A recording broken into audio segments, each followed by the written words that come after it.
¿Qué tal amigos? Un abrazo fraterno. Una vez más con ustedes para analizar la palabra de Dios. Inmediatamente después de que Adán y Eva pecaron, Dios le prometió una descendencia, un hijo que los libraría del enemigo, que recuperaría el honor de la humanidad y el propósito por el cual fue creada.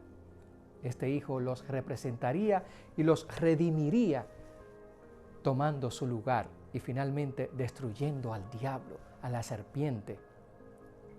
Cuando Adán y Eva oyeron por primera vez la promesa, esperaban que se cumpliera rápidamente. Así que las expectativas fueron creadas en el nacimiento de Caín. Pero desgraciadamente Caín se convirtió en un asesino y mató a su hermano Abel. Qué desesperanza, qué tristeza para aquellos primeros padres. Pienso que Adán y Eva han sido los dos seres humanos que más han sufrido en la humanidad al ver a su propia familia matándose unos a otros. La promesa también fue revelada a Abraham. Se le dijo a Abraham que de él nacería un linaje, una simiente por el cual serían benditas todas las naciones. También al rey David se le prometió que de él nacería un linaje, el cual se sentaría en el trono y conquistaría a toda la humanidad conocida. Un hijo a través del cual todas las naciones iban a ser bendecidas. Dios, por su misericordia, no dejó al ser humano desamparado allí fuera del huerto del Edén. Adán y Eva, con sus corazones destrozados, emprendieron el largo viaje de esta vida hacia la muerte y comprendieron que por la prueba que habían tenido en el huerto del Edén, había sido una simpleza en comparación a las desgracias que trajeron al mundo por la desobediencia a la palabra de Dios. Cristo mismo decidió venir a rescatar al ser humano, porque solo la muerte de Él, como Dios, podría rescatar al ser humano. Él como creador, Él como Padre, vino en forma de hombre a morir por cada uno de nosotros.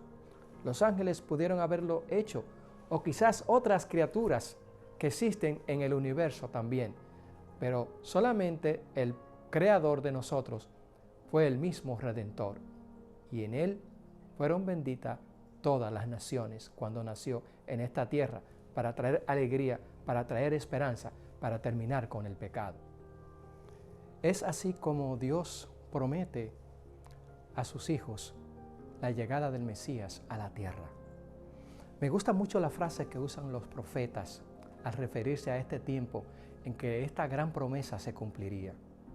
Así que ellos emplearon la expresión a postreros días, primeramente, como algunos profetas.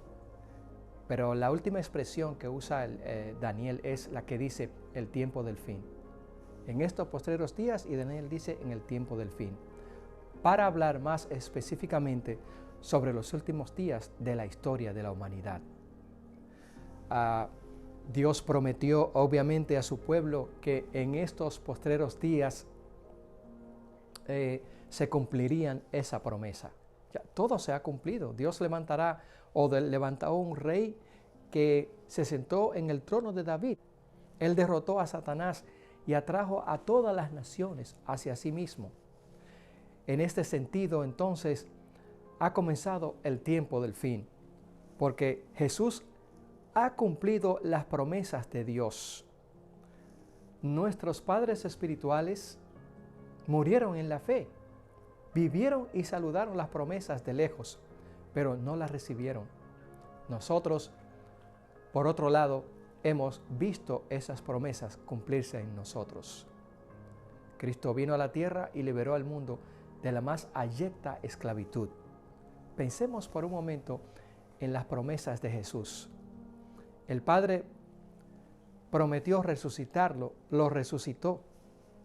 Lo maravilloso es que el inicio de su resurrección marcó también el inicio de la esperanza y de la resurrección de todos los que han muerto en el Señor. Nuestros seres queridos nos serán entregados en un abrir y cerrar de ojo cuando venga el Señor. Él inauguró su reino para librarnos del poder de Satanás, e invistiendo a Jesús como nuestro gobernante. El Padre lo hizo así. Sin embargo, esto es solamente el comienzo. Lo que el Padre comenzó a hacer en la primera venida de Jesús, lo cumplirá en su segunda venida. Observa, amigo que me escucha en estos momentos, cómo las promesas de Dios se cumplieron en el pasado. ¿Y cuál debería de ser nuestra actitud en torno a estas promesas?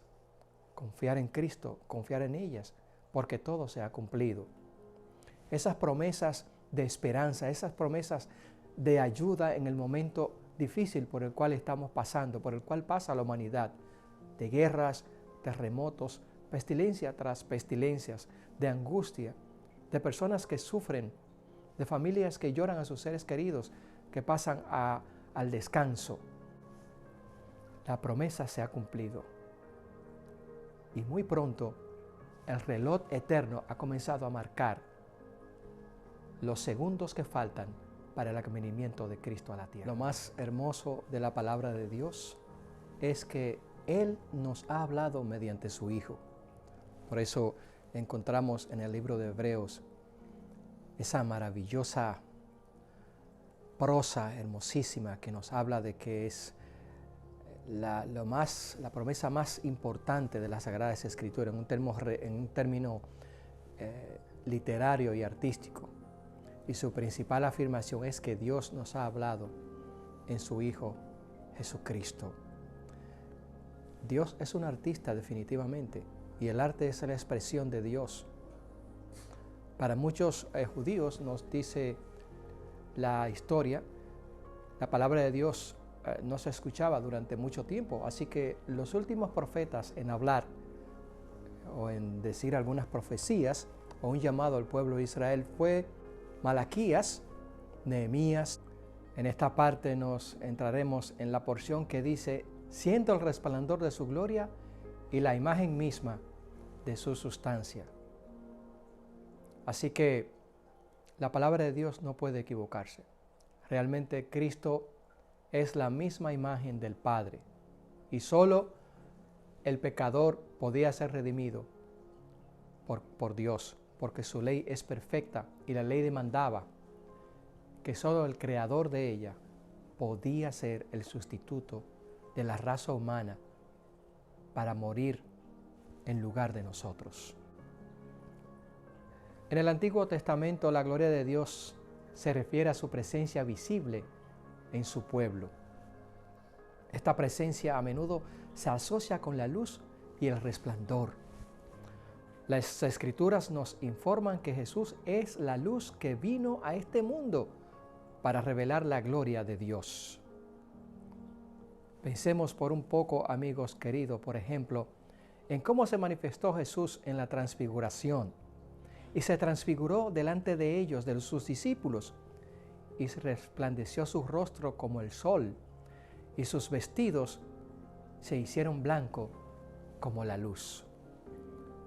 Así como el sol no se puede percibir salvo por el resplandor de su luz, a Dios lo conocemos a través de Jesús. Desde nuestra perspectiva, es como si los dos fueran uno solo, el Padre y el Hijo. Hebreo también nos dice que Jesús es la expresión exacta de la naturaleza del Padre. Hay una correspondencia perfecta entre el Padre y el Hijo.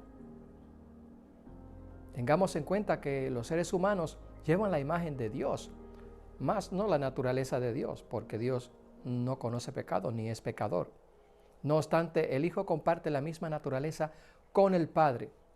No es de extrañar que Jesús dijera: el que me ha visto a mí, ha visto al Padre. Entonces, podríamos preguntarnos, ¿qué nos dice Jesús sobre el Padre? Bueno, el que ha visto a Cristo, el que le conoce a Él, conoce también al Padre, porque Cristo tiene la misma naturaleza del Padre, y Él está con el Padre desde el principio. Ese es el misterio de la Trinidad. Existe una concordancia perfecta entre Padre e Hijo en propósito y actividad. Esto es este es el misterio de la Trinidad. Jesús creó y el Padre creó, pero según la Biblia hay un solo creador. Entre tanto, Hebreos 4:13 muestra que Jesús también es juez, con plena autoridad, con poder para gobernar. Creó todas las cosas y sostiene el universo con su poder. Hebreos 1:3 y Colosenses 1:17 afirman que Jesús también sostiene el universo. Este acto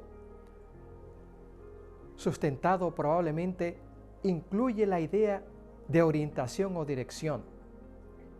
Vemos que la palabra griega, perón, sostener, conducir, se usa para describir el universo, el viento que impulsara una barca. A Dios guiando a los profetas. Por ende, en sentido real, Jesús no solo nos creó, sino también nos sostiene. Cada respiración, cada movimiento Él sostiene. Cada latido, cada momento de nuestra existencia se encuentra en Él, en Jesús. Él es el fundamento de toda existencia creada. Y la palabra no se equivoca cuando dice que Él es la vida, Él es la fuente de la vida. Él es el rocío, Él es el agua para calmar nuestra sed de vida y de justicia. Que Dios bendiga su palabra.